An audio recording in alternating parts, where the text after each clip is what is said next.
Drama serial baby बाजी में जब अजरा के ऊपर बुरा वक्त आया तो उसे एहसास हो गया कि इस बार वो किसी काम की नहीं रही। उधर नसीर जिसके साथ रक्षी ने आखिरकार धोखा कर ही दिया, पैसे लेकर और जेवरात लेकर वहां से भाग चुकी है। आने वाली किसकी मुकम्मल कहानी में आप सभी दोस्त देखेंगे।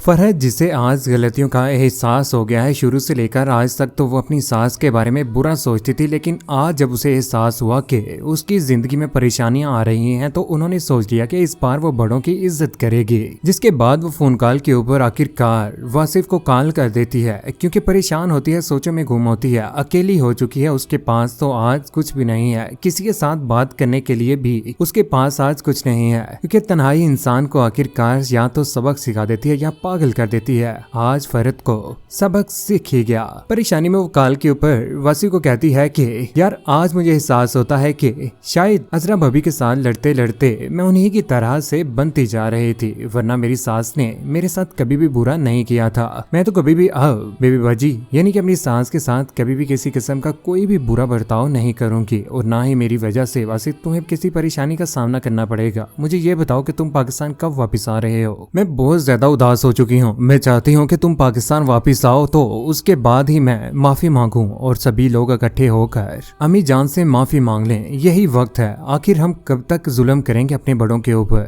उधर बेबी बाजी की तबीयत ठीक नहीं है, परेशान हो चुकी है। उसे समझ नहीं आ रही कि अपने पूरे के पूरे खानदान को आखिरकार वो कैसे बचाए। सदीकी साहिब के चले जाने के बाद उनकी कमर तो टूट ही गई थी, लेकिन फिर भी उन्होंने हार न मानी। यहाँ पर अस्मा जो कि अपनी सासू माँ का भरपूर साथ दे रही है और उनका हौसला भी बन रही है, और उन्हें कहती है कि आप कभी भी परेशान मत होइएगा, मैं आपके साथ हूँ, मरते दम तक साथ हूँ। नसीर मेरे साथ जो कुछ भी कर रहा है मुझे इस बात से कोई भी फर्क नहीं पड़ता। मैं मेहनत करूंगी अपने बच्चों के लिए, आपके लिए। मुझे पूरी उम्मीद है एक ना एक दिन नसीर को भी सबक सीख ही जाएगा। उधर अपना दराज जैसे ही खोल के देखती है तो यहाँ पर उन्हें किसी किस्म का कोई भी जेवरात नजर नहीं आता।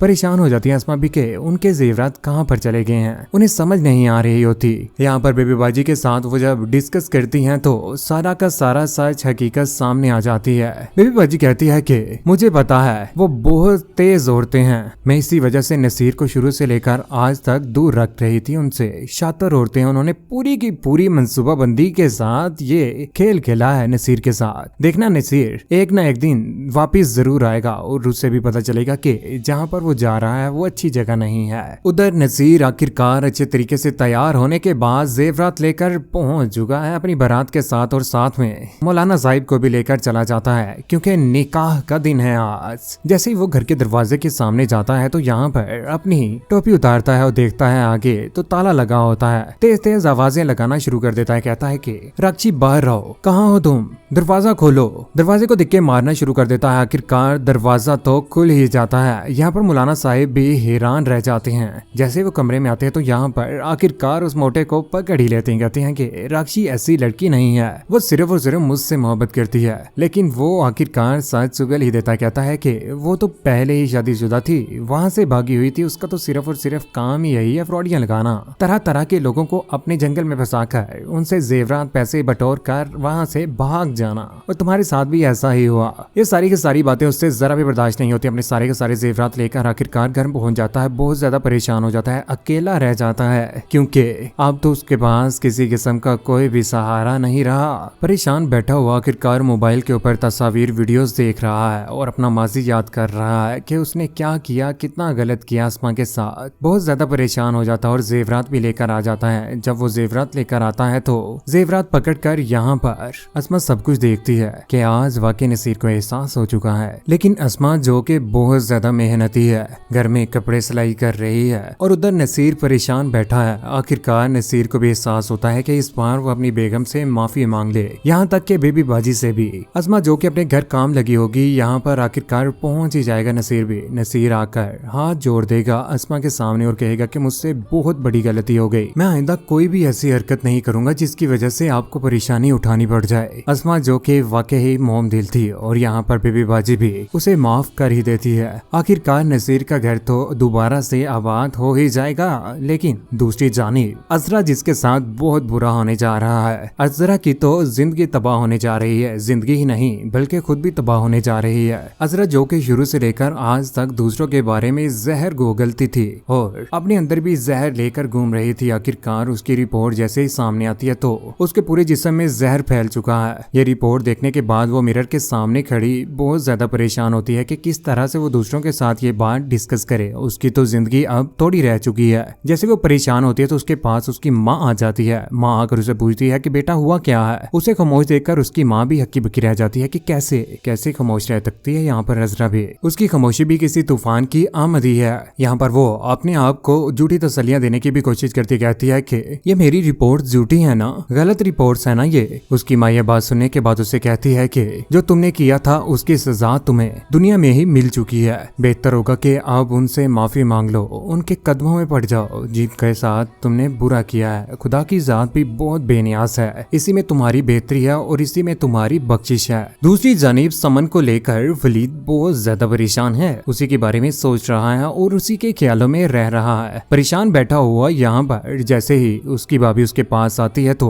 उससे पूछता है कि भाभी जान आपकी समन के साथ बात हुई थी क्या? वलीद, समन के अब्बू ने ना समन का रिश्ता अपने दोस्त के बेटे के साथ तय कर दिया है। ये बात सुनने के बाद उसकी आंखों में आंसू आ जाते हैं क्योंकि समन भी उसके साथ मोहब्बत करती थी और वो भी समन के साथ मोहब्बत करता था। उसके चले जाने के बाद समन उससे दूर हो जाएगी तो उसने कभी ये सब कुछ सोचा भी नहीं था। उसकी आंखों में आंसू देखकर यहाँ पर उसकी भाभी कहती है कि वलीद तुम परेशान मत हो, मैं तुम्हारा सहारा बनूंगी। देख लेना इस बार मैं तुम्हारा साथ दूंगी और समन को लेकर मैं बहुत ज्यादा सीरियस हूँ, तुम्हारे बारे में भी। मैं तो यही चाहती हूँ कि उसकी शादी तुम्हारे साथ हो और हम शादी को धूमधाम के मनाएं। उधर अजरा जिसे अपनी गलतियों का एहसास हो चुका है और वो पहुंच ही चुकी है जमाल के घर में, जहाँ पर उसका आमना सामना बीबी बाजी के साथ भी हो जाता है। यहाँ पर रो रही है, चीख रही है, चिल्ला रही है और सबसे माफी मांग रही है और कहती है कि मेरी जिंदगी का कोई भी पता नहीं है, बेहतर होगा कि मुझे माफ कर दें आप। मैं कभी भी आज के बाद किसी किस्म की कोई भी ऐसी हरकत नहीं करूंगी जिसकी वजह से अम्माजान आपको परेशानी का सामना करना पड़े। मैंने शुरू से लेकर आज तक जो कुछ भी किया है मैं उसकी माफी मांगना चाहती हूँ। यहाँ पर जमाल जो कि बहुत ज्यादा परेशान है, उसे तो बहुत ज्यादा गुस्सा भी है कि उसकी माँ के साथ इतना बड़ा धोखा किया, उसे दिक्कत मार कर घर से बाहर निकाला गया। यहाँ पर उसके ऊपर टूट पड़ता है, कहता है कि यहाँ से चली जाओ। लेकिन बेबी बाजी जो कि बहुत ज्यादा नरम दिल रखती है, वो तो कभी भी नहीं चाहती कि यहाँ से अजरा वापिस जाए और अब तो अजरा की तबीयत भी ठीक नहीं है।